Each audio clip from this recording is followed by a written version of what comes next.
دل و نگاہ کی دنیا نئی نئی ہوئی ہے، دل و نگاہ کی دنیا نئی نئی ہوئی ہے، درود پڑھتے ہی کیسی یہ روشنی ہوئی ہے۔ اور حبیب خدا ختم انبیاء بلندر صلوات اللہم صلی علی محمد وآل محمد۔ دل و نگاہ کی دنیا نئی نئی ہوئی ہے، درود پڑھتے ہی کیسی یہ روشنی ہوئی ہے۔ میں یوں ہی تو نہیں آ گیا ہوں مجلس میں، کہیں سے اذن ملا ہے تو حاضری۔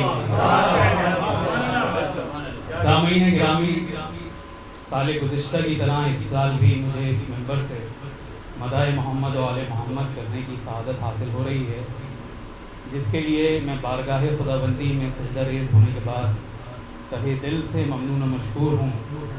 عباس بھائی جو کہ میرے گڈو ماما ہیں، برادر عزیز عارف زیدی، برادر عزیز روہت زیدی، ان کے ساتھی اور ان کے خانوادے کا، کہ جنہوں نے مجھے یہ شرف بخشا کہ اس منبر سے مدح محمد و آل محمد کر کے فلاح پانے والوں میں اپنا نام لکھوا سکوں۔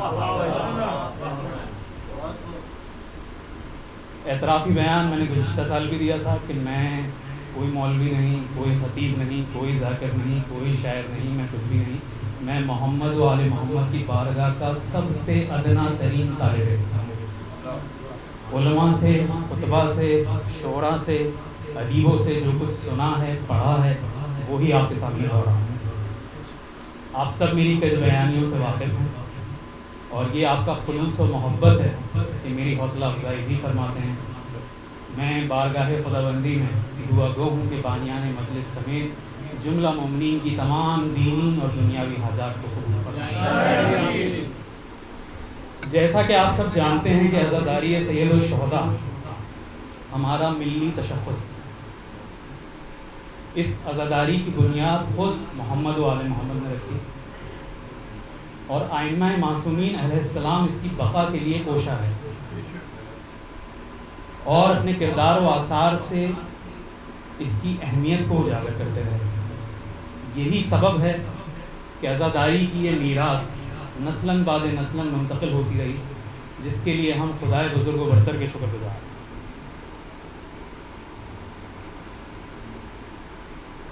عزیزان محترم، وقت کبھی کسی کے لیے نہیں رکتا۔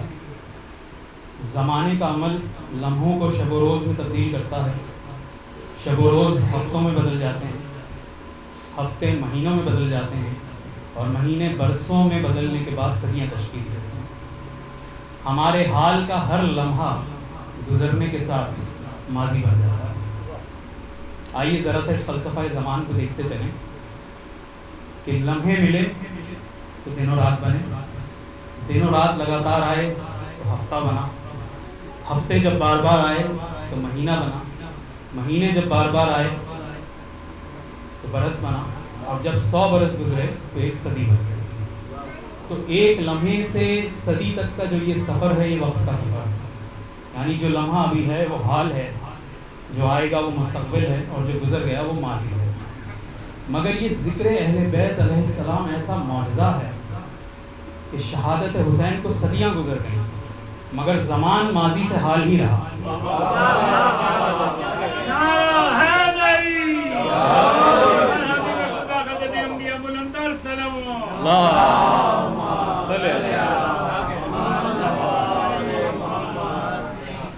چودہ صدیاں گزر گئیں حسین کی شہادت کو، مگر کربلا ماضی کا کوئی واقعہ نہیں، کربلا حال ہے۔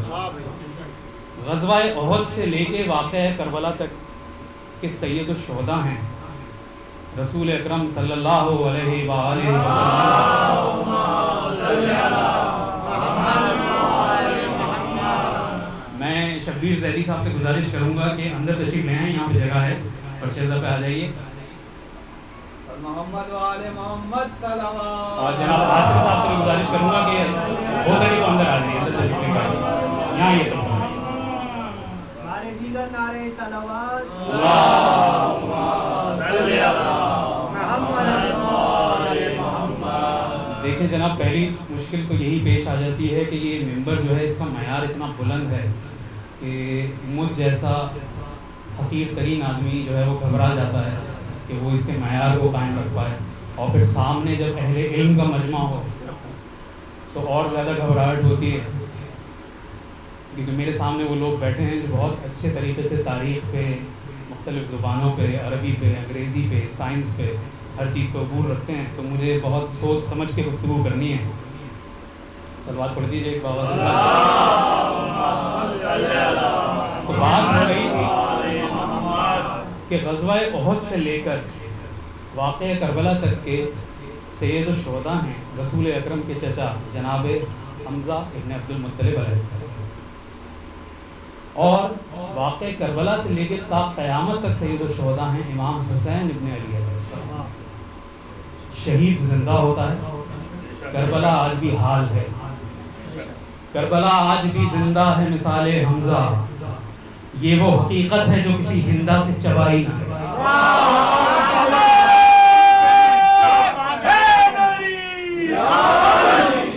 تاغوتی اور استعماری طاقتیں ہمیشہ سے کوشاں رہیں کہ کسی طرح ذکر حسین کو مٹا دیں، مگر تاریخ گواہ ہے کہ مٹانے والے خود مٹ گئے، یہ ذکر باقی اور ہمیشہ باقی رہے گا، کیونکہ اس کی حفاظت کا ذمہ خود خدا ہے۔ جوش صاحب کیا خوب فرما گئے، ہر چند اہل جور نے چاہا یہ بارہ، ہو جائے محو یاد شہیدان کربلا۔ ہر چند اہل جور نے چاہا یہ بارہ، ہو جائے محو یاد شہیدان کربلا۔ باقی رہے نہ نام زمیں پر حسین کا، لیکن کسی کا زور عزیزوں نہ چل سکا۔ عباس نامور کے لہو سے دھلا ہوا، اب بھی حسینیت کا علم ہے۔ بات پڑی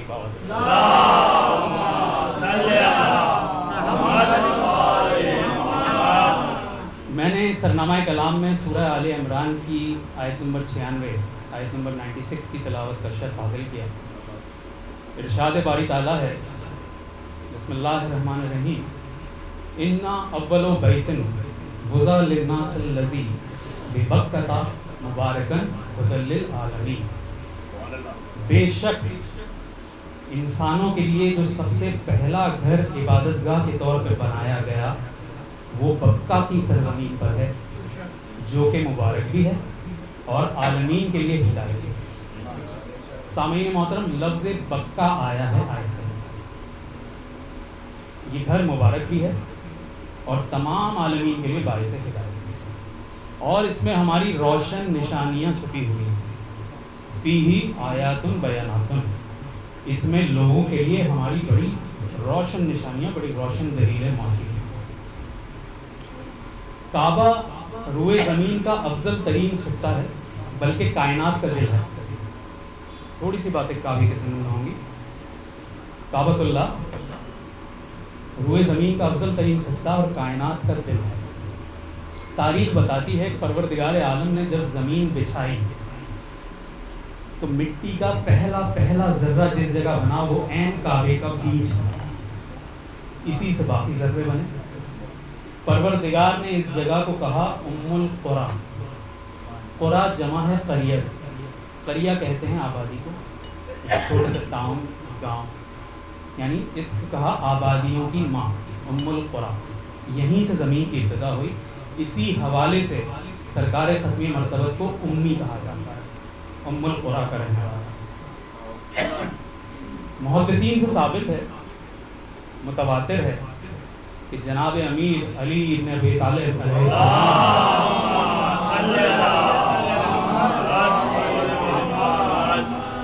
جوف الکعبہ یعنی ٹھیک خانے کعبہ کے بیچ میں متولد ہے۔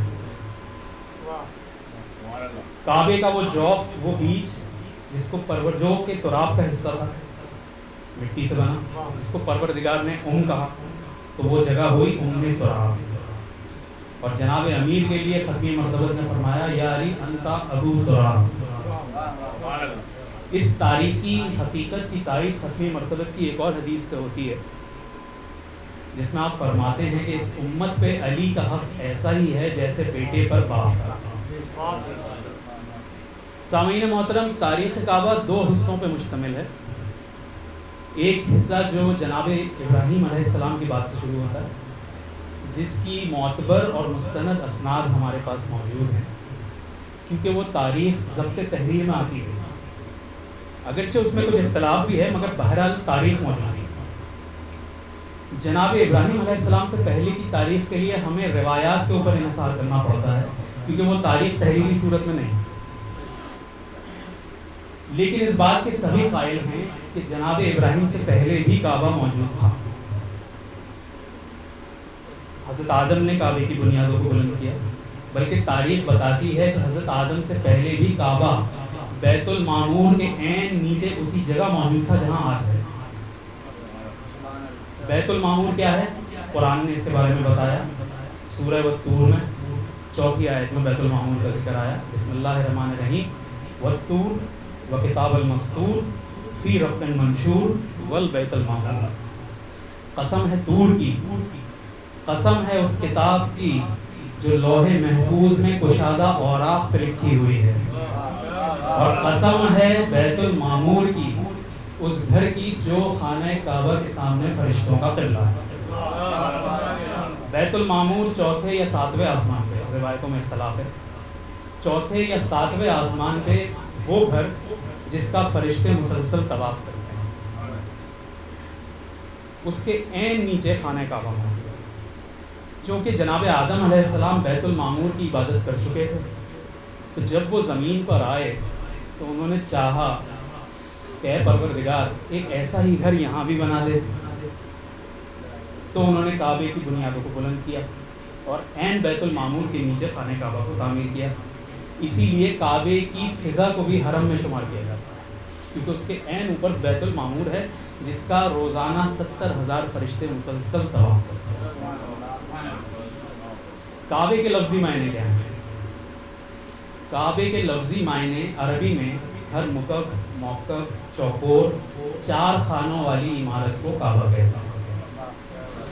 مگر اب چونکہ یہ لفظ مخصوص ہو چکا ہے کعبۃ اللہ سے، اس لیے صرف کعبۃ اللہ کے لیے استعمال ہوتا ہے۔ جیسے کہ عربی میں ہم پوسٹ مین کے لیے، ڈاکیے کے لیے رسول کا لفظ بھی استعمال کرتے ہیں، مگر چونکہ اب یہ لفظ مخصوص ہے ختمی مرتبت سے، تو اب ہم اس کا متبادل استعمال کرتے ہیں۔ نواب بھائی یہاں بیٹھے ہوئے تشریف فرما ہیں، میری طرح انہوں نے بھی بہت عرصے تک عربستان کے ریگستان کی خاک چھانی ہے، اور وہاں کی ریت پہ محمد و آل محمد کے قدموں کے نشان کو ڈھونڈنے کی سعادت حاصل کرتے رہے۔ یہ تصدیق کریں گے، مجھ سے بہتر عربی جانتے ہیں کہ اب پوسٹ مین کے لیے، ڈاکیے کے لیے عربی میں رسول کا لفظ استعمال نہیں ہوتا، سائی البریق یا رجل التوصیل کہا جاتا ہے۔ مزید تصدیق آپ لوگ بعد میں حوالہ نواب بھائی سے لے سکتے ہیں۔ تو یہ لفظ مخصوص ہو گیا وہاں پہ کعبے کے لیے۔ کچھ مفسرین نے اس جگہ پہ یہ اختلاف پیدا کرنے کی کوشش کی ہے کہ جناب ابراہیم نے ہی کعبے کی بنیاد رکھی اور اس کی تعمیر کی، لیکن جب ہم آیات اور روایات کو ایک دوسرے سے مربوط کرتے ہیں تو ہمارے سامنے آتا ہے کہ یہ گھر پہلے بھی موجود رہا ہے۔ خود سرنامہ کلام کی آیت اس بات کی دلالت کر رہی ہے کہ انا اول بیت وضع للناس الذی، سب سے پہلا گھر جو انسانوں کے لیے بنایا گیا، اور حضرت ابراہیم سے پہلے کئی نسلیں گزر چکی ہیں۔ حضرت ابراہیم طوفان نوح کے بھی 1000 سال متولد ہوئے، کشتی نوح نے کعبے کا طواف کیا، تو گویا یہ گھر پہلے سے موجود رہا۔ وضع للناس الذی بے بکہ، آیت میں لفظ بکہ آتا ہے، قرآن کریم میں لفظ بکہ ایک بار آیا ہے اور لفظ مکہ بھی ایک ہی بار آیا ہے۔ لفظ بکہ سرنامہ کلام کی آیت سورہ آل عمران کی آیت نمبر 96 میں آیا، وضع للناس الذی بے بکہ تھا، وہ گھر بکہ کی سرزمین پہ بنایا گیا۔ مکہ کا لفظ سورہ الفتح کی 24ویں آیت میں آیا، جہاں پروردگار نے فرمایا بسم اللہ الرحمن الرحیم وَهُوَ الَّذِي كَفَىٰ أَيْدِيَهُمْ بِبَطْنِ مَكَّةَ، بیچ کا ٹکڑا میں نے آیت کا چھوڑا، وہی تو ہے جس نے تمہیں کفار پہ فتح دلائی اور مکے کی حدود میں کفار کے ہاتھ تم سے اور تمہارے ہاتھ کفار سے روک دیے۔ تو بکہ اور مکہ یہ دونوں لفظ قرآن میں ایک ایک بار آئے۔ بکہ اور مکہ کے زمن میں کچھ روایتیں بیان کی جاتی ہیں۔ ایک روایت ہمیں یہ بتاتی ہے کہ لفظ بکہ تھا بعد میں کثرت استعمال سے مکہ ہو گیا. چونکہ ہر زبان کا یہ قاعدہ ہے کہ مختلف علاقوں میں ایک ہی لفظ کے مختلف مفہوم اور مختلف معنی ہوتے ہیں، اور تلفظ بدلنے سے کئی علاقوں میں اس کے مطالب بھی بدل جاتے ہیں. جیسے ایک لفظ کسی علاقے میں کسی مفہوم میں بولا جاتا ہے اور کسی دوسرے علاقے میں وہ کسی اور معنی میں بولا جاتا ہے. تو لفظ بکا تھا. عرب کے بہت لوگ بیشتر علاقوں میں آج بھی زواد کو دال کی آواز میں بولتے ہیں، جس کا فرق آپ ولد زوالین اور ولد دوالین میں دیکھتے ہیں. ریاض کو ریاض کہتے ہیں، ابو ظہبی کو ابو دھابی کہتے ہیں. اسی طرح آج بھی عرب کے کچھ بدوی قبیلے بے کو میم کی آواز میں اور میم کو بے کی آواز میں بولتے ہیں. کچھ قبیلے گاف کو جیم کی آواز میں بولتے ہیں، لازم کو لازم کہتے ہیں. تو وہ کہتے ہیں کہ بکا تھا، بعد میں کثرت استعمال سے مکہ ہو گیا. ان الفاظ کی تصدیق کے لیے بھی آپ نواب بھائی سے بعد میں رجوع کر سکتے ہیں. تو ایک روایت تو ہمارے پاس یہ آ گئی. دوسری روایت یہ آتی ہے اس سلسلے کی کہ چونکہ لوگ دوران طواف گریہ زاری کرتے تھے، بکا کرتے تھے، تو بکا سے بکا ہو گیا. اور زمانہ جاہلیت میں لوگ دوران طواف چیختے چلاتے اور سیٹیاں بجاتے تھے، اسے عربی میں مکہ کہا جاتا ہے، تو مکہ سے مکہ ہو گیا.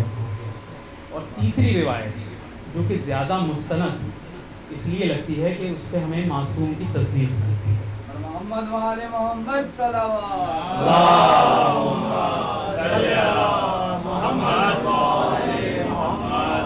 ہمارے چھٹے معصوم ارشاد فرماتے ہیں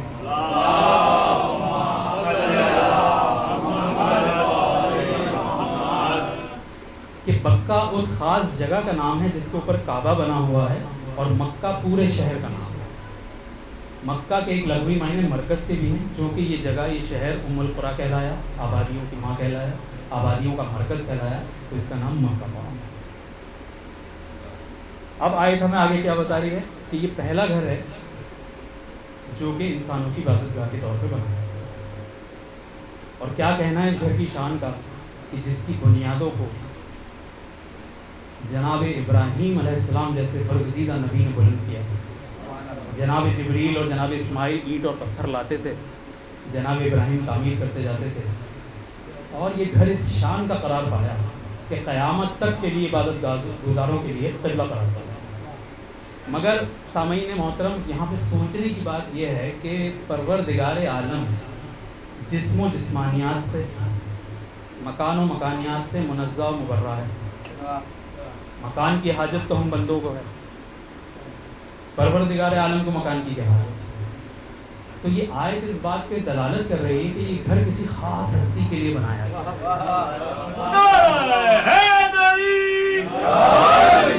اس گھر کے بنانے والے بھی معصوم، اور پروردگار چونکہ عادل و منصف ہے، چونکہ جناب ابراہیم اور جناب اسماعیل علیہ السلام نے اس کی تعمیر کی، تو انہی کی ملکیت قرار پایا اور انہی کی ذریت میں منتقل ہوا. جناب امیر کا خانہ کعبہ میں متولد ہونا اس امر پہ دلالت کرتا ہے کہ وہ اس کے اہل تھے، تبھی اہل بیت کہلائے. اور جناب امیر سے پہلے یہ شرف نہ کسی انبیاء کو ملا، نہ کسی اوصیاء کو ملا کہ اس کی ولادت کعبے میں ہوئی. مگر جہاں یہ شرف جناب امیر کا ہے کہ آپ کی ولادت کعبے میں ہوئی، یہ فضیلت دوہری ہے. جناب امیر سے زیادہ یہ خود کعبے کے لیے باعث شرف ہے کہ جناب امیر کعبے میں متولد. آپ کو ان بچوں کو حق ہے مجھ سے دلیل مانگنے کا. سب سے بڑی دلیل سن 60 ہجری جب امام حسین نے مکے میں یزیدی قاتلوں کو حاجیوں کے بھیس میں پہچان کر اپنے حج کو عمرے سے تبدیل کیا، منزل مسائل نہیں ہے، تبدیل کیا، تو روانگی سے پہلے 8 ذی الحج کو مولا ابو الفضل العباس ابن علی ابن ابی طالب علیہ السلام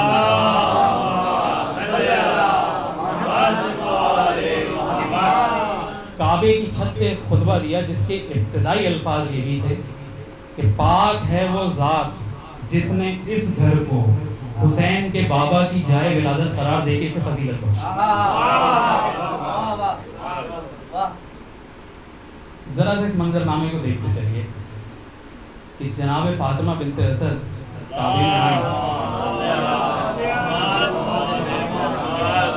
کعبے کعبے میں اس نیت سے آئیں کہ اپنے بدن کو کعبے کی دیواروں سے مس کریں تاکہ گزار حمل آسان ہو۔ آئیں تو دیکھا کہ دروازہ مقفل ہے، حیران ہوئی، ندائے غیب آئی، اے فاطمہ اگر آپ تنہا ہیں تو دروازے سے داخل ہو جائیے، اور اگر آپ کے ہمراہ باب علم ہے تو دروازے میں تو دروازہ نہیں سما سکتا۔ کیا کہنا ہے؟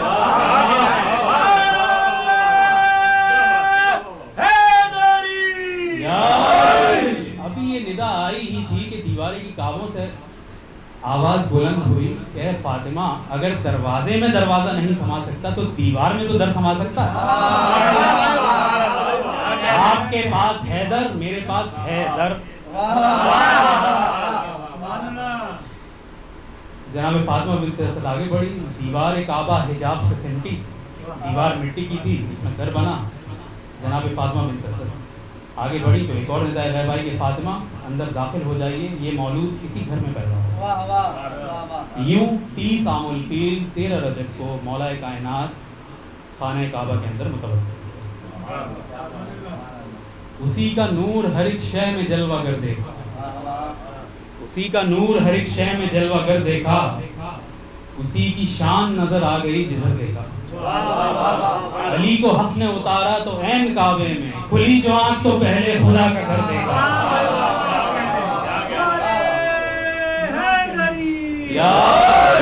محمد والے محمد بلند تر صلوات۔ اللہم صلی علی محمد وعلی محمد۔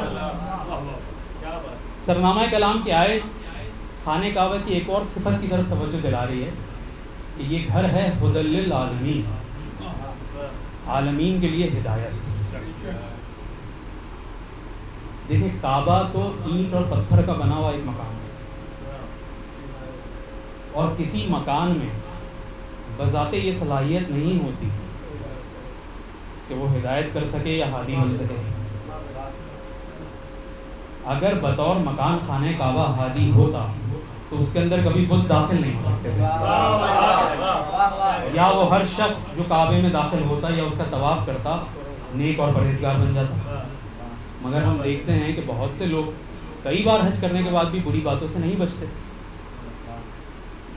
تو یہ آیت اس بات پہ دلالت کر رہی ہے کہ چونکہ اس گھر کے وارثان، اس گھر کے مالکان سب کے سب معصوم ہیں، اس گھر کے اہل بیت سب کے سب معصوم ہیں، اور ان کا سلسلہ تا قیامت باقی رہنے والا ہے، اور تمام عالمین انہی سے ہدایت لیتے رہے اور آگے بھی لیتے رہیں گے۔ یہی وجہ ہے کہ ہمارے 12ویں امام جب ظہور کریں گے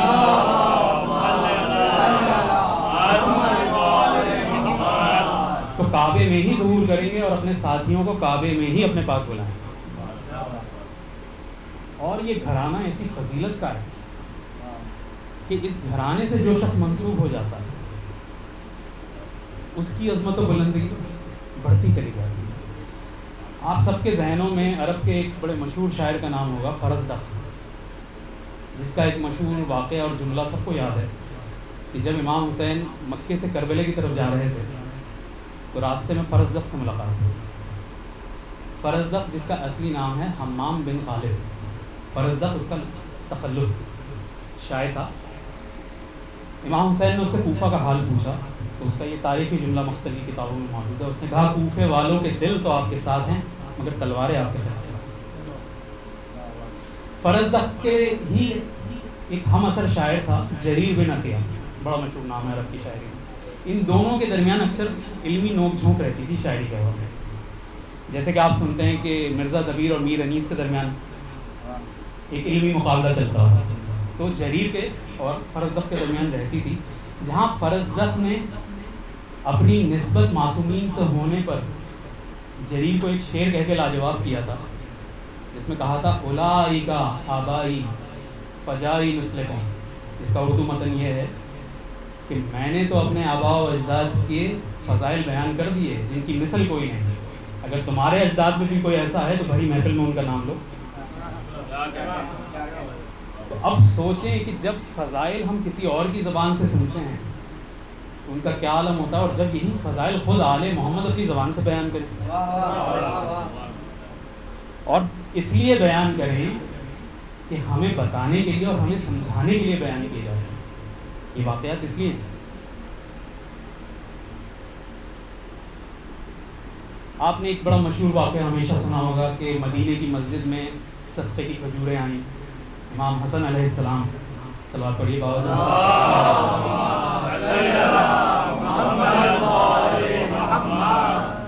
امام حسن علیہ السلام کمسن تھے. انہوں نے اس میں سے ایک کھجور اٹھا کے کھانی چاہی تو رسول اکرم نے سب کے سامنے روکا کہ نہیں حسن، یہ صدقے کی کھجوریں ہیں، ہم پہ صدقہ حرام ہے. امام دنیا میں آ کے امام نہیں بنتا، یہ پیدائشی امام ہے. امام حسن کو بھی علم تھا، دنیا کو عظمت بتا دی. جس طرح راہب کو بیٹے رسول اکرم بھی دے سکتے تھے، مگر حسین سے دلوا کے اپنی غدیر میں حسین کی غدیر بنائی، اپنی گود میں حسین کی. اسی طریقے کا ایک خوبصورت واقعہ مسجد نبوی میں پیش آیا کہ رسول خدا تشریف فرما ہے، امام حسین کمسن ہیں، ان کی گود میں بیٹھے، قریب ہی مولا علی بھی تشریف فرما ہے، اصحاب کا مجمع ہے. رسول خدا شفقت بھری نظروں سے اپنے نواسے کو دیکھتے ہیں اور امام علی مسکرا کے کبھی اپنے بھائی محمد کے چہرے کو دیکھتے ہیں اور کبھی اپنے بیٹے حسین کے چہرے کو دیکھتے ہیں. اب باپ بیٹے کے درمیان کیا گفتگو ہوئی اور پھر اس پہ رسول اللہ نے کیا کنکلوژن دیا، وہ میں ایک مضموم صورت میں آپ کے سامنے پیش کرتا ہوں. صلوات پڑھ لیجیے بآواز بلند.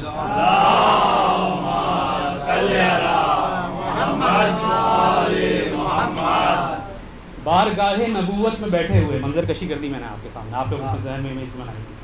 بارگاہ نبوت میں بیٹھے ہوئے ایک دن دو شریکان تطہیر تھے.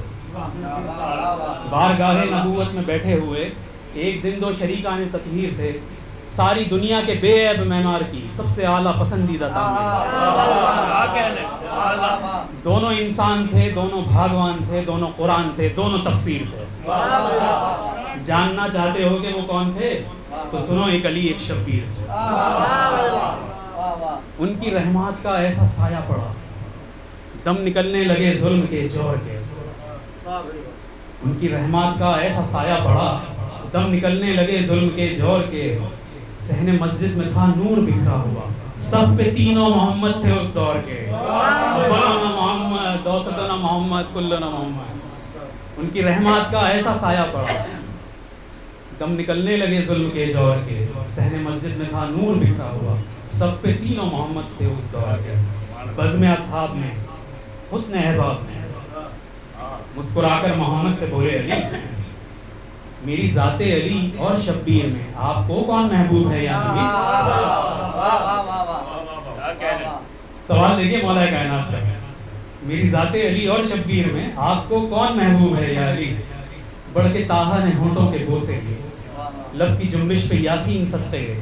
اتنا سنتے ہی شبیر کہنے لگے، میں بتاتا ہوں کون مکہ کے ولی. ساری دنیا کا مطلوب ہے کبریا، یہ نبی کبریا کا بھی مطلوب ہے. ہم میں جس کا بھی ہے خاندان محترم، سید الانبیاء کو وہ محبوب ہے.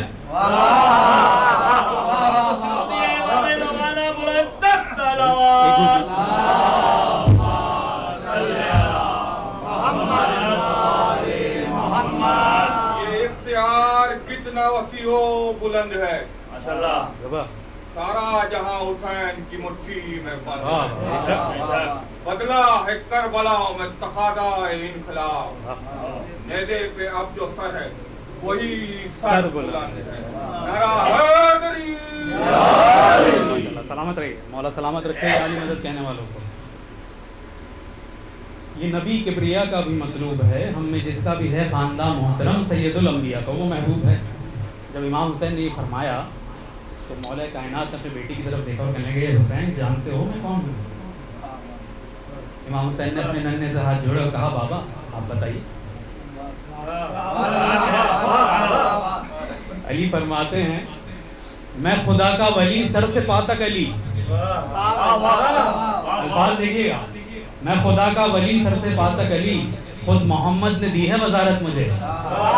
میں علوم الہی پہ خادم بھی ہوں، لوگ کہتے ہیں نطق صداقت مجھے. باغ جنت میں جائیں گے جو کارواں، حق نے دی ہے سبھی کی قیادت مجھے.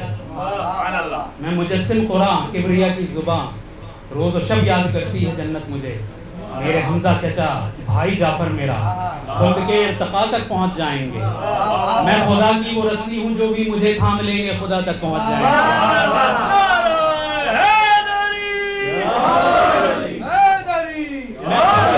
میں خدا تک پہنچنے کی دہلیز ہوں.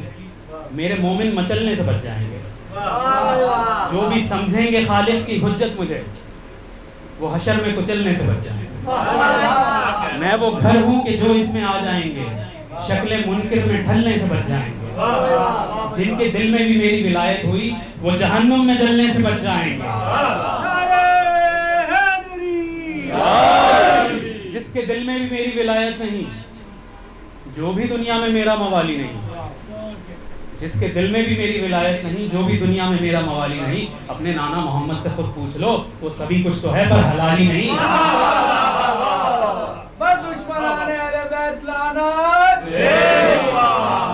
جب مولا کائنات اپنا تعارف کرا چکے تو امام حسین نے ننھے سے ہاتھ جوڑے اور کہا بابا آپ کے باپ دادا بہت محترم. اب یہ امام حسین کہہ رہا بابا آپ کے باپ دادا بہت محترم میرے اجداد کی مثل اعلیٰ نہیں. آپ کا خانوادہ مکرم صحیح میری مانند جہاں سے نرالا نہیں. میرے نانا کی مانند کسی نے کبھی کشتی دین حق کو سنبھالا نہیں. آپ کے چاچا بھائی بہت محترم میرے بھائی کی مثل وہ اعلیٰ نہیں. آج کل لوگ کہتے ہیں جنت جسے در حقیقت وہ ہے ایک وادی میں. امام حسین فرما رہے ہیں آج کل لوگ کہتے ہیں جنت جسے در حقیقت وہ ہے ایک وادی میری. جس کی خاطر تھا کعبے کی دیوار میں در بنا تھی وہ مستور سلام اللہ دادی میری. وہ ہے دونوں جہانوں کا خالق مگر ان جہانوں پہ ہے حکمرانی میری. جس جریدے کو دنیا نے سمجھا قرآن اس میں لکھی ہوئی ہے کہانی میری. راکب دوش سرور ہے بچپن میرا کتنی انمول ہوگی جوانی میری. جس کے مقروض سارے مسلمان ہیں وہ خدیجہ سلام اللہ نانی میری. کبریا انبیاء اولیاء اوصیاء جس سے پوچھو اسی کا اثاثہ ہوں میں. ہے کہ نہیں؟ آج کل کبریا انبیاء اولیاء اوصیاء جس سے پوچھو اسی کا اثاثہ ہوں میں.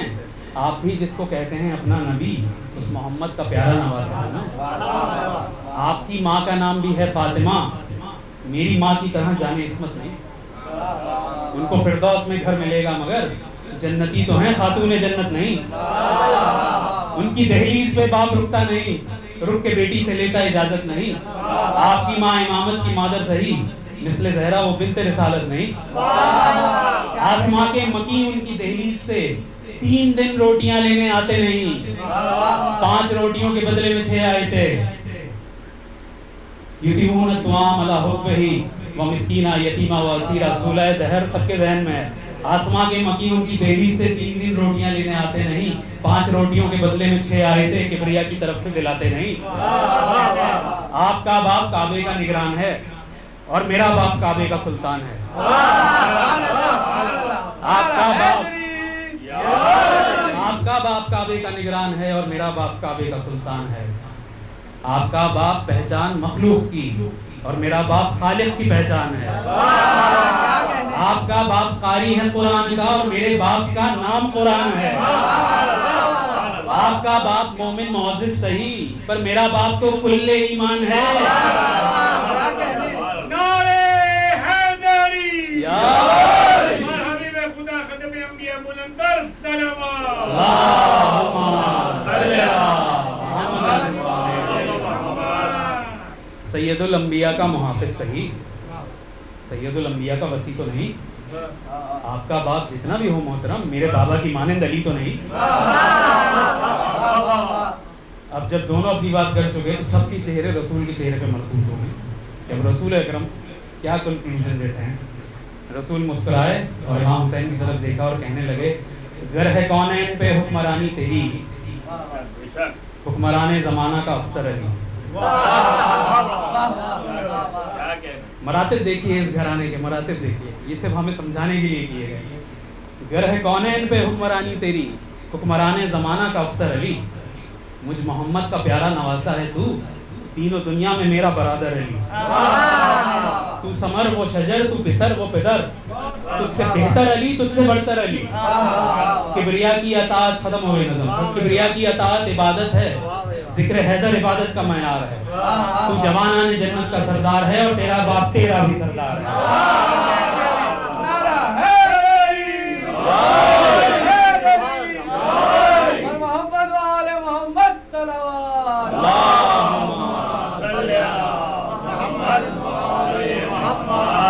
مومنین کرام کیا کہنے علی ابن ابی طالب کی شخصیت کے کیا کہنے امام المتقین امیر المومنین سید الوسیین خلیفۃ بلا فصل رسول اکرم کے علم کے سرچشمے ان کی تفسیر ان کی تعویل علی ابن ابی طالب سے ہی ہوتی ہے یہی وجہ ہے کہ یہاں پہ مجھے ایک واقعہ یاد آ رہا ہے آپ کو گوشہ گزار کرتا چلوں سنا ہوا واقعہ ہے سب کا بعد رسول یہودیوں کی ایک جماعت جو کہ یہودی علماء پہ مشتمل تھی وہ مولا کائنات کے پاس آئی جن کے سربراہ کا نام تھا راس الجالوت بنی اسرائیل میں یہ نام ہمیشہ سے رکھا جاتا ہے قرآن میں ذکر آیا جب حضرت جالوت سے مقابلہ کرنے کے لیے چلے ہیں صلوات پڑھ دیجیے بابا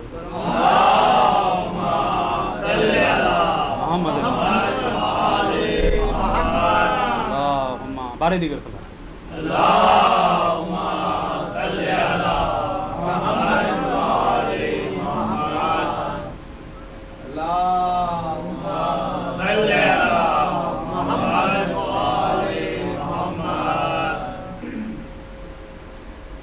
تو راس الجالوت جب اپنی یہودی جماعت کے ساتھ وہاں پہنچا مولا کائنات کے حضور ان لوگوں کا ارادہ یہ تھا کہ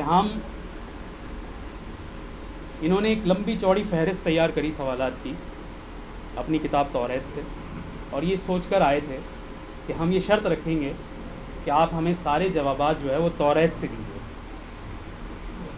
اور چونکہ علی محمد کے ماننے والے ہیں اور محمد کے اوپر قرآن نازل ہوا ہے تو یہ ممکن نہیں ہے کہ وہ ہمارے سوالات کے جوابات دے پائیں اس طرح سے ہمیں مسلمانوں پہ ایک علمی برتری حاصل ہوتی ہے ان کا یہ سوچنا اس وقت اس لیے تھا کہ اس وقت پبلشنگ کے دفاتر تو تھے نہیں کہ توریت آپ کو ہر جگہ سے مل جائے تو وہ تو خاص ان کے عبادت گاہوں میں رکھی ہوئی تھی جو کسی کو صرف ان کے خاص علماء جانتے تھے تو ان کو یہ تھا کہ ان کو کیسے علم ہوگا اس کتاب کے بارے میں درود پڑھیں بآواز بلند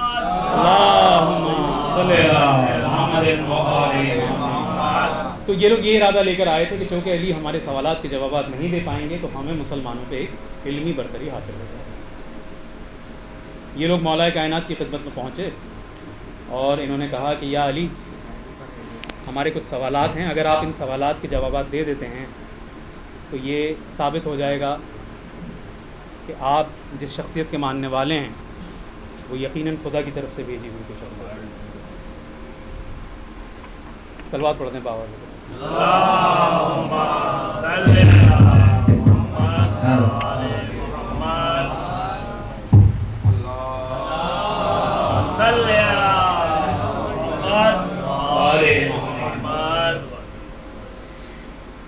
انہوں نے امیر المومنین سے کہا کہ ہمارے آپ سے کچھ سوالات ہیں مجمع جمع ہو گیا تھا لوگ آ گئے مگر ہماری شرط یہ ہے کہ آپ ہمارے تمام سوالات کے جوابات ہماری کتاب توریت سے دیں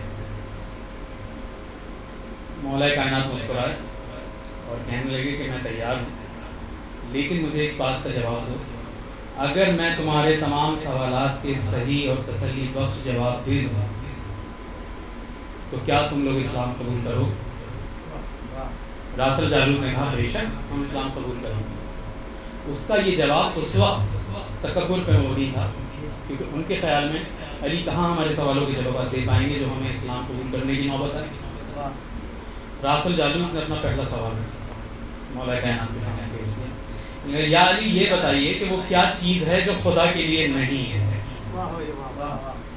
اس سوال کو سننے کے بعد مجمع ایک حیرت میں ڈوب گیا کہ بھلا وہ کیا چیز ہو سکتی ہے جو خدا کے لیے نہیں ہے ساری کائنات اس نے بنائی ہے ہر شے اس کے لیے ہے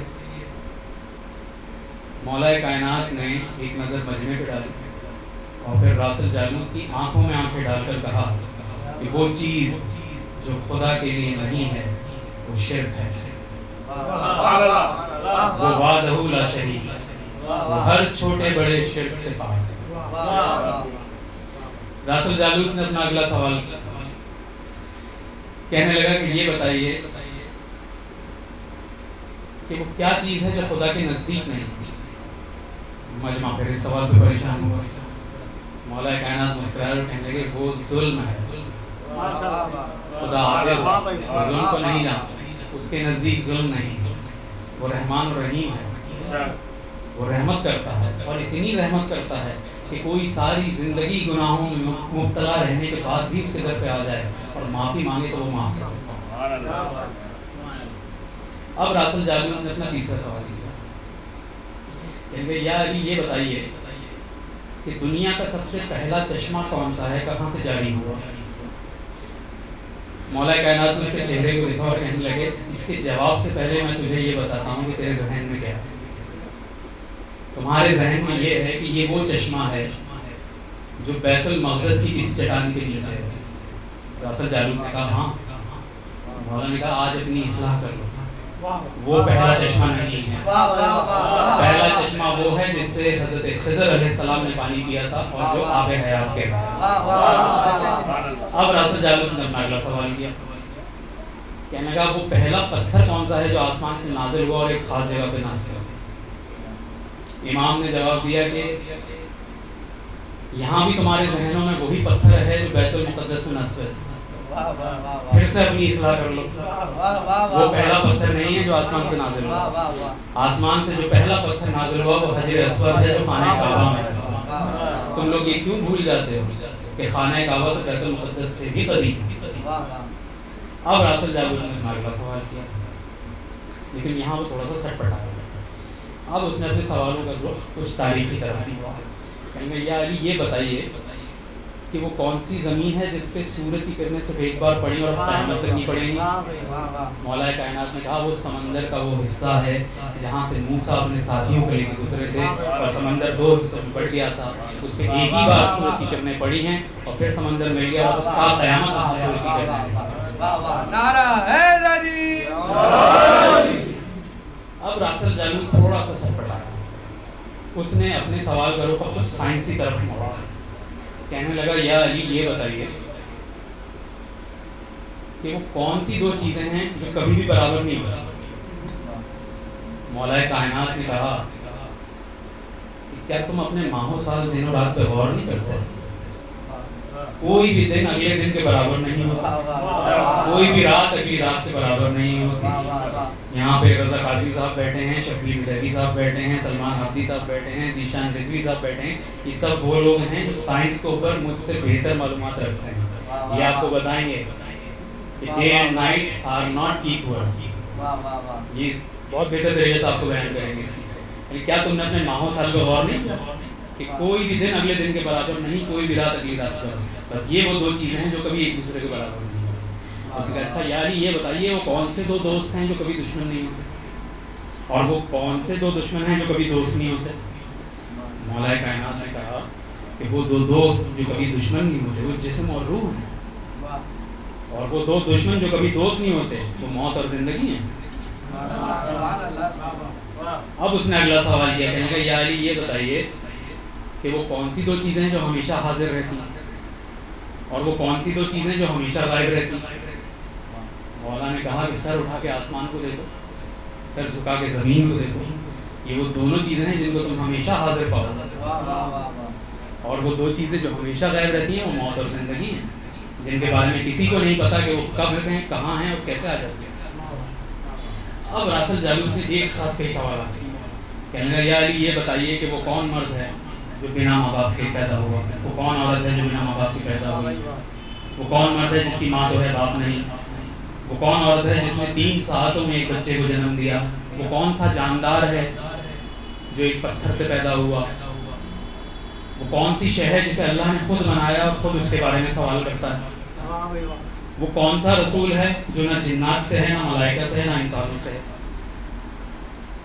مولا کائنات نے اسے جواب دینا شروع کیا کہ وہ مرد جس کے نہ ماں ہے نہ باپ ہے وہ حضرت آدم علیہ السلام ہے، وہ خاتون جس کی نہ ماں ہے نہ باپ ہے وہ بی بی حوا سلام اللہ علیہ ہے، وہ مرد جس کا باپ نہیں ماں ہے وہ حضرت عیسیٰ علیہ السلام ہے، وہ عورت جس نے 3 ساتوں میں ایک بچے کو جنم دیا وہ جناب بی بی مریم علیہ السلام ہے کہ ایک ساتھ میں ان کو حمل ٹھہرا، دوسرے میں زچگی کا درد ہوا، تیسرے میں جناب عیسیٰ کی مبارک ولادت ہوئی، اور وہ جاندار جو ایک پتھر سے پیدا ہوا وہ ناقہ صالح کی وہ اونٹنی ہے جو پہاڑ سے نکلی تھی، اور وہ چیز جسے خدا نے بنایا اور وہ خود اس کے بارے میں سوال کرتا ہے وہ عصائے موسیٰ ہے، جس کے بارے میں خدا سوال کرتا ہے موسیٰ تمہارے ہاتھ میں کیا ہے؟ اسے خود اللہ نے بنایا، اور وہ رسول جو نہ جنات سے ہے نہ ملائکہ سے ہے نہ انسانوں سے ہے، وہ غراب وہ کوا ہے جسے اللہ نے قابیل کو تدفین کا طریقہ سکھانے کے لیے بھیجا۔ نعرہ حیدری، محمد والے محمد صلوات، اللہم صلی علی محمد والے محمد۔ پورا مجمع حیران و شاہد بیٹھا تھا کہ جتنی تیزی سے سوالات ہو رہے ہیں اتنی تیزی سے جوابات دیے جا رہے ہیں۔ اب راسل جالوت نے ایک دم سوالات کی بوچھاڑ کر دی، کہنے کا یا علی یہ بتائیے وہ ایک کیا ہے جس کا دوسرا نہیں، وہ دوسرا کیا ہے جس کا تیسرا نہیں، وہ تیسرا کیا ہے جس کا چوتھا نہیں، وہ چوتھا کیا ہے جس کا پانچواں نہیں، وہ پانچواں کیا ہے جس کا چھٹا نہیں، وہ چھٹا کیا ہے جس کا ساتواں نہیں، وہ ساتواں کیا ہے جس کا آٹھواں نہیں، وہ آٹھواں کیا ہے جس کا نواں نہیں، وہ نواں کیا ہے جس کا 10واں نہیں، وہ 10واں کیا ہے جس کا 11واں نہیں، وہ 11 کیا ہے جن کا 12واں نہیں، وہ 12 کیا ہے جس کا 13واں نہیں، وہ 13 کیا ہے جن کا 14واں نہیں۔ مولا کائنات نے اسی تیزی سے جواب دینا شروع کیا، وہ ایک جس کا دوسرا نہیں وہ خدائے بزرگ و برتر کی ذات ہے، وہ 2 جن کا تیسرا نہیں وہ دن اور رات ہے، وہ 3 جن کا چوتھا نہیں وہ لوح قلم اور کرسی ہیں، وہ 4 جن کا 5واں نہیں وہ 4 آسمانی کتابیں ہیں، زبور توریت انجیل قرآن 5ویں کوئی کتاب نہیں، وہ 5 جن کا چھٹا نہیں وہ 5 واجب نمازیں ہیں، وہ 6 وہ دن ہیں جس میں اللہ نے زمین و آسمان کو بنایا، 7واں کوئی دن نہیں، وہ 7 ہفتے کے وہ 7 دن ہیں، 8واں کوئی دن نہیں، وہ 8 وہ ملائکہ ہیں جو عرش الہی کو اپنے کندھوں پہ اٹھائے ہوئے ہیں، 9واں کوئی فرشتہ نہیں، وہ 9 قوم سمود کے وہ افراد ہیں جنہوں نے ناقہ صالح کو قتل کیا تھا جن کا 10واں نہیں، وہ 10 وہ روزے ہیں کہ اگر حاجی حج میں قربانی کرنے سے رہ جائے تو 10 روزے رکھے گا، 7 حدود حرم میں 3 اپنے گھر میں، 11واں کوئی روزہ نہیں، وہ 11 حضرت یوسف کے بھائی ہیں جن کا 12واں نہیں، وہ 12 سال کے 12 مہینے جن کا 13واں نہیں، وہ 13 حضرت یوسف نے جو خواب دیکھا تھا کہ 11 ستارے ایک چاند ایک سورج مجھے سجدہ کر رہے ہیں، ان کا 14واں نہیں۔ ان سوالات کے بعد ان جوابات کے بعد راسل جالوت نے انتہائی حیرت کے عالم میں مولا کائنات سے کہا کہ یا علی دنیا میں ہر انسان سوچ کے جواب دیتا ہے مگر آپ تو ایک دم جواب دیے چلے جا رہے ہیں۔ اس سوال کے جواب میں مولا کائنات نے راسل جالوت سے ایک سوال کیا اور کہنے لگے تیرے ہاتھ میں کتنی انگلیاں ہیں؟ اس نے فوراً کہا 5۔ مولا نے کہا تو نے بھی تو بنا سوچے بتا دیا۔ کہنے کا یا علی کیسی بات کرتے ہیں، مجھے معلوم ہے میرے ہاتھ میں 5 انگلیاں ہیں۔ مولا کائنات نے کہا جس طرح تجھے معلوم ہے تیرے ہاتھ میں 5 انگلیاں ہیں اسی طرح مجھے بھی یہ سارے علوم ازبر ہیں۔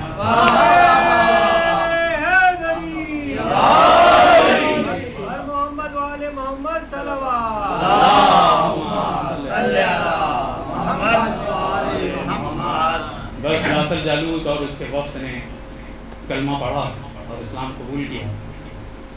ایک جگہ مولا کائنات سے ایک سوال اور ہوا تھا جس کے جواب میں وہ سوال بڑا اہم تھا۔ وہ سوال یہ تھا کہ یہ سوال بھی ایک یہودی جماعت نے مولا سے کیا تھا کہ وہ کیا شے ہے جو وجود رکھتی ہے مگر وہ اللہ کی مخلوق نہیں۔ ایک شے وجود رکھتی ہے مگر اللہ کی مخلوق نہیں ہے۔ مولا کائنات نے اس کا جواب دیا وہ شے ہے قرآن۔ قرآن اللہ کی مخلوق نہیں ہے، قرآن اللہ کا علم ہے اور اس کا علم اس کی صفت ہے اور اس کی صفت اس کی ذات کا حصہ ہے۔ اس کی صفات زائد بر ذات نہیں ہے۔ توحید اپنے مولا کی زبانی سنیے، ہمارے 12 ائمہ کے اندر سب سے بہترین جو توحید کی تفسیر مولا کائنات نے بیان کی ہے، کیونکہ نگاہ مشیت دیکھ رہی تھی کہ آنے والے وقت میں لوگ نصیریت کی طرف بھی جائیں گے، لوگ غلو کی طرف بھی جائیں گے، اس لیے مولا کائنات نے توحید کے اوپر جو گفتگو کی ہے وہ ایسی ہے کہ اسے دن رات پڑھا جا رہا۔ مولا کائنات کے الفاظ توحید کے بارے میں مولا فرماتے ہیں حمد ہے اس اللہ کے لیے جس کی نعمتوں کو گننے والے گن نہیں سکتے، شمار کرنے والے اس کا حق ادا نہیں کر سکتے، بلند پرواز ہمتیں اسے پا نہیں سکتی، عقل و فہم کی گہرائیاں اس کی تہ تک نہیں پہنچ سکتی، اس کی کمال ذات کی کوئی حد معین نہیں ہے، اس کے لیے کوئی توصیفی الفاظ نہیں، نہ ہی اس کی ابتدا کے لیے کوئی وقت ہے جسے شمار میں لایا جا سکے، نہ ہی اس کے لیے کوئی مدت ہے جو کہیں پہ ختم ہو جائے۔ اس نے اپنی قدرت کاملہ سے تمام مخلوقات کو پیدا کیا، اپنی رحمت سے ہواؤں کو چلایا اور تھر تھراتی ہوئی زمین میں پہاڑوں کی میخیں گاڑی۔ دین کی ابتدا اس کی معرفت ہے، اور کمال معرفت اس کی تصدیق ہے، کمال تصدیق اس کی توحید ہے، کمال توحید تنزیہ و اخلاص ہے، اور کمال تنزیہ و اخلاص یہ ہے کہ اس سے صفتوں کی نفی کی جائے، کیونکہ ہر صفت شاہد ہے کہ وہ اپنے موصوف کے غیر ہے، اور ہر موصوف شاہد ہے کہ وہ اپنی صفت کے علاوہ کوئی اور چیز۔ اس لیے جس نے ذات الہی کے علاوہ صفات مانے اس نے گویا ذات کا دوسرا ساتھی مان لیا، اور جس نے ذات کا دوسرا ساتھی مانا اس نے دو ہی پیدا کری، جس نے دو ہی پیدا کری اس نے اس کے لیے جز بنا ڈالا، اور جو اس کے لیے اجزاء کا قائل ہوا وہ اس سے بے خبر رہا، اور جو اس سے بے خبر رہا اس نے اسے قابل اشارہ سمجھا، اور جس نے اسے قابل اشارہ سمجھا اس نے اس سے کی حد بندی کر دی، اور جس نے اس کی حد بندی کر کے اسے محدود کیا وہ اسے دوسری ہی چیزوں کی قطار میں لے آیا، اور جس نے اسے کسی چیز میں سمجھا اس نے اسے کسی شے میں ضمن کر دیا، اور جس نے اسے کسی چیز پر سمجھا اس نے باقی جگہیں اس سے خالی سمجھی۔ وہ ہے، ہوا نہیں، موجود ہے مگر عدم سے وجود میں نہیں آیا، وہ فاعل ہے مگر آلات و حرکات کا محتاج نہیں ہے، وہ تب بھی دیکھنے والا تھا جب مخلوقات میں کوئی شے دکھائی دینے والی نہیں، وہ یگانہ ہے، وہ ہر شے سے قریب ہے مگر جسمانی اتصال کی طرح نہیں، وہ ہر شے سے علیحدہ ہے مگر جسمانی دوری کی طرح نہیں، وہ یگانہ ہے، اس کا کوئی ساتھی نہیں ہے جس سے وہ مانوس ہو اور جسے کھو کر وہ پریشان ہو۔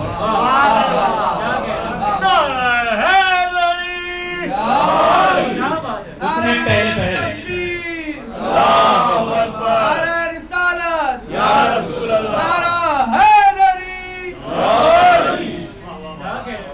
اس نے پہل خلق کو خلق کیا بغیر کسی فکر کی جولانی اور بغیر کسی تجربے کے، اور بنا کسی جوش اور ولولے کے، بنا بےتاب ہوئے ہر شے کو اس کے وقت کے حوالے کیا۔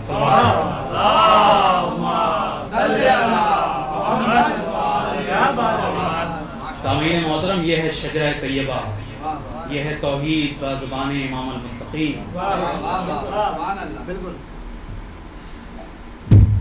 اور اسی کے مقابلے میں انتہائی افسوس کے ساتھ کہنا پڑتا ہے کہ دنیا میں ایک شجرہ خبیثہ بھی چلتا ہے۔ دیکھیں، اگر کوئی انسان جس میں بردباری آ جائے، سنجیدگی آ جائے، جس کی عقل و فہم بہت زیادہ بڑھ جائے تو اس کے چہرے پہ کچھ علامتیں آ جاتی ہیں، ماتھے پہ شکنیں رہیں گی، چہرہ کچھ تناؤ کا شکار رہے گا، بہت کم مسکرائے گا، اور اگر کہیں مسکرا بھی دے تو لوگ اس کا مسکرانا بڑا جرم سمجھتے ہیں کہ بھئی یہ تو بڑے سنجیدہ آدمی ہیں۔ لیکن کیا کہنے امیر المومنین کے کہ اس قدر علم و فراست کے باوجود، سید الانبیاء کے وارث ہونے کے باوجود، دنیا کے اتنے مظالم، نظر اندازی کے لیے ظلم سہنے کے باوجود چہرے پہ ہمیشہ خندہ روئی رہتی تھی، ماتھے پہ کبھی شکن نہیں آتی تھی، اور ایک بہت ہلکا سا خوبصورت تبسم ہونٹوں پہ رہتا، مگر اس شجرہ خبیثہ نے مولا کی اس خوبی کو، اس لطافت کو بھی تہمت بنانے کی کوشش کری۔ امیر شام ایک دفعہ کہتا ہے کہ خدا رحم کرے ابو الحسن کے اوپر، بڑے ہی خوش مذاق انسان ہے۔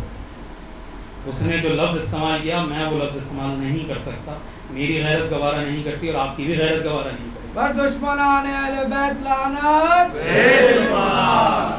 اس لیے میرے پاس اس سے زیادہ مہذب لفظ نہیں۔ کہنے لگا کہ خدا رحم کرے ابو الحسن کے اوپر، بڑے ہی خوش مذاق انسان ہے۔ قیس بن سعد نے اسی وقت جواب دیا کہ مگر اس خوش مذاقی اور اس خندہ روئی میں بھی وہ ایک بھوکے شیر کی مانند نڈر تھے، اور ان کا یہ روب ان کے تقوی کی وجہ سے تھا، نہ کہ تمہارے ان اوباشوں کی وجہ سے جو تمہارے ارد گرد بیٹھ کے تمہاری تعریفیں کرتے ہیں۔ صلوات پڑھیں۔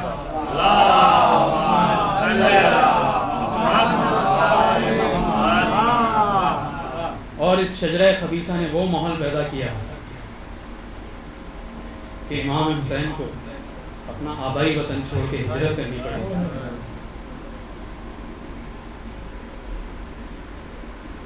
اور وہ عالم ہو گیا. یزیدیت سامراجیت اس طریقے سے پورے معاشرے میں سرایت کر چکی تھی کہ حسین مدینہ چھوڑتے ہیں اور کوئی شخص یہ نہیں کہتا کہ فرزند رسول رک جائیے ہم آپ کے ساتھ. حسین علل اعلان مکے میں حج کو عمرے سے تبدیل کرتے ہیں اور کوئی نہیں کہتا کہ رک جائیے ہم آپ کے ساتھ. کربلا جاتے ہوئے ایک منزل پر حسین کو حضرت مسلم ابن عقیل اور ہانی ابن عروہ کی شہادت کی خبر ہے. میر انیس نے ان سارے حالات کو ایسے بیان کیا ہے کہ جیسے وہ اپنی آنکھوں سے دیکھ رہے ہیں. کوئی شخص تاریخ پڑھ کے سن کے اس طرح کی منظر کشی کر نہیں سکتا. یا تو واقعی انہیں سب کچھ دکھا دیا گیا. معجزہ ہے میر انیس کی شاعری. میں مصائب میں اشعار آپ کو بتاتا ہوں, آپ خود اس کو محسوس کیجئے گا کہ جب امام حسین کو کربلا جاتے ہوئے رستے میں خبر ملی ہانی و مسلم شہید کر دیے گئے. رستے میں ملی جب خبر مسلم و ہانی, رستے میں ملی جب خبر مسلم و ہانی, منہ ڈھانپ کے رویا اسد اللہ کا جانی. صدمے سے مسافر کا لہو ہو گیا پانی, فرماتے تھے افسوس برادر کی جوانی. جو آج تم پہ گزری ہے ہمارے لیے کل ہے, مسلم کی شہادت ہم پیغام نہ جلائے. کربلا میں جناب زینب کے دونوں چھوٹے بچوں اون و محمد کی بڑی خواہش تھی کہ لشکر کی علمداری ہمیں نہیں. چھوٹے بچوں کو بہت شوق ہوتا ہے علم اٹھانے کا. یہ میرا بھتیجا یہاں بیٹھا ہے مہدی حسن, جلوس میں ہر علم کو دیکھ کے چاہتا ہے, مچل جاتا ہے کہ میں یہ علم اٹھاؤں گا. بچوں کی بھی خواہش تھی کہ لشکر کی علمداری ہمیں ملے. انہوں نے ماں سے آ کے اس خواہش کا اظہار کیا کہ آپ ماموں جان سے کہیں کہ ہمیں لشکر کی علمداری دیں. جناب زینب نے کیا کہا؟ زینب نے تب کہا کہ تمہیں کیا ہے اس سے کام, کیا دخل مجھ کو بھائی تو مختار ہیں امام. دیکھو نہ کیجیو بے ادبانہ کوئی کلام, بگڑوں گی میں جو لوگ صبح سے علم کا نام. لو جاؤ بس کھڑے ہو الگ ہاتھ جوڑ کے, کیوں آئے ہو یہاں علی اکبر کو چھوڑ کے. اور عزاداروں وہ منزل بھی آئی جب امام حسین بہن کے پاس آئے اور کہا کہ بہن اب سپردگی علمداری کا وقت ہے, آپ کا کیا مشورہ ہے, کس کو سپرد کیا جائے گا. بولی بہن کہ آپ بھی تو لیں کسی کا نام, ہے کس طرف توجہ سرکار خاص و عام. قرآن کے بعد ہے تو فقط آپ کا کلام, گر مجھ سے پوچھتے ہیں شہ آسماں مقام. شوکت میں قد میں شان میں ہم سر کوئی نہیں, عباس نامدار سے بہتر. حسین نے کہا عباس کو بلا. عباس آئے ہاتھوں کو جوڑے حضور شاہ,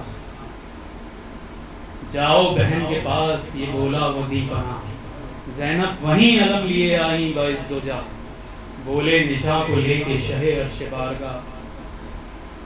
ان کی خوشی ہے جو رضا پنجے تن کی ہے, لو بھائی لو علم یہ عنایت بہن کی ہے. جناب عباس نے علم لیا اور نجف کی طرف رخ کر کے بولے, منہ کر کے سوئے قبر علی پھر کیا خطاب.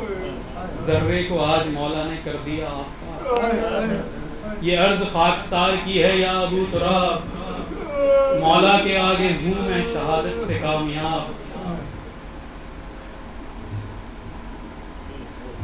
سرتن سے ابن فاطمہ کے روبرو گرے, شبیر کے پسینے پہ میرا لہو گرا. عزادارو حضرت عباس کی ایک چھوٹی سی بھتیجی بھی تھی کربلا. سب جانتے ہیں اس بچی کو, امام حسین کی بیٹی, وہ 3.5-4 سالہ بچی. کبھی اس بچی کے فضائل سوچیں نا آپ نے کہ 3.5-4 سال کی بچی کیا فضیلتیں رکھ سکتی ہے. سب سے پہلی فضیلت تو یہ ہے کہ یہ بچی, اس بچی کو امام حسین نے نماز شب کی دعاؤں میں مانگا. پروردگار مجھے ایک ایسی بیٹی دے دے جس سے میں اتنی محبت کروں, اور جب وہ راہ خدا میں اس کو پر ظلم ہو تو میں یہ امتحان لوں. روز عاشور جب سب شہید ہو چکے, امام حسین اپنے خیمے کے باہر سر جھکائے بیٹھے ہیں. چھوٹی سی بچی آتی ہے اور بابا سے لپٹ جاتی ہے اور کہتی ہے بابا کیا آپ کے اختیار میں نہیں ہے کہ ہمیں پانی پلا دیں. کس قدر تکلیف دہ سوال ہے. امام نے بچی کا ہاتھ پکڑا, پشت خیمہ پر آئے, زمین پہ ٹھوکر ماری, زمین سے پانی بلند ہوا کہ سکینہ یہ تمہارے بابا کے اختیار میں ہے, مگر خدا چاہتا ہے کہ ہم اس کے سامنے اسی طرح جائیں. بچی نے کہا بابا ایسی بات ہے, ہٹا دیجیے اس پانی. حسین نے پھر ٹھوکر ماری, پانی کا. بچی نے کہا بابا بس میری ایک خواہش پوری کر دیجیے, کچھ دیر کے لیے اپنے سینے پہ لٹا. حسین وہیں پشت خیمہ پہ جلتی ریت پہ لیٹ گئے, بچی کو اپنے سینے پہ لٹا. اور کیا صلہ دیا ہے امت نے اجر رسالت کا کہ امام زمانہ کہتے ہیں سلام ہو ننھے سے گالوں پر کہ کربلا سے دمشق تک جن کا رنگ بدلتا رہا. رستے بھر یہ بچی رو رو کے اپنے باپ سے فریاد کرتی رہی, نیزے پہ اپنے بابا کے سر کو دیکھ کے کہتی رہی بابا انہوں نے میری بالیاں بھی چھین لی, میرے کان زخمی کر دیے, میں نے تو خود ارادہ کیا تھا کہ میں ان کے بچوں کو یہ بالیاں تحفے میں دے دوں گی. انہوں نے مجھے اتنے تماچے مارے, انہوں نے میرے دانت بھی توڑ دیے.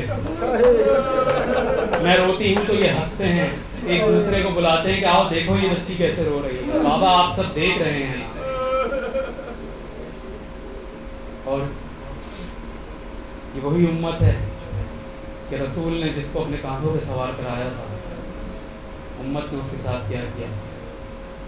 عزاداروں میں آپ کو کچھ محسوس کرانا چاہتا ہوں, سب ایک ساتھ اپنے سینے پہ ہاتھ ماریں, جتنی زور سے مار سکتے, ایک ساتھ جتنی زور سے مار سکتے, اور اب جتنی تیز مار سکتے ہیں اتنی تیز ماریں.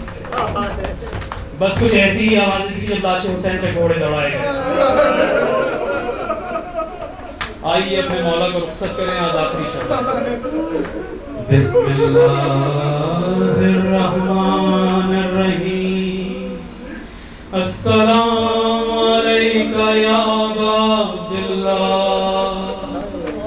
السلام علیکہ یا ابن رسول اللہ, السلام علیکہ یا خیرت اللہ و ابن خیرت, السلام علیکہ یا ابن امیر المومنین و ابن سید الوسیین, السلام علیکہ یا ابن فاطمہ سیدۃ النساء العالمین, السلام علیکہ یا سار اللہ و ابن سارے والوتر الموت.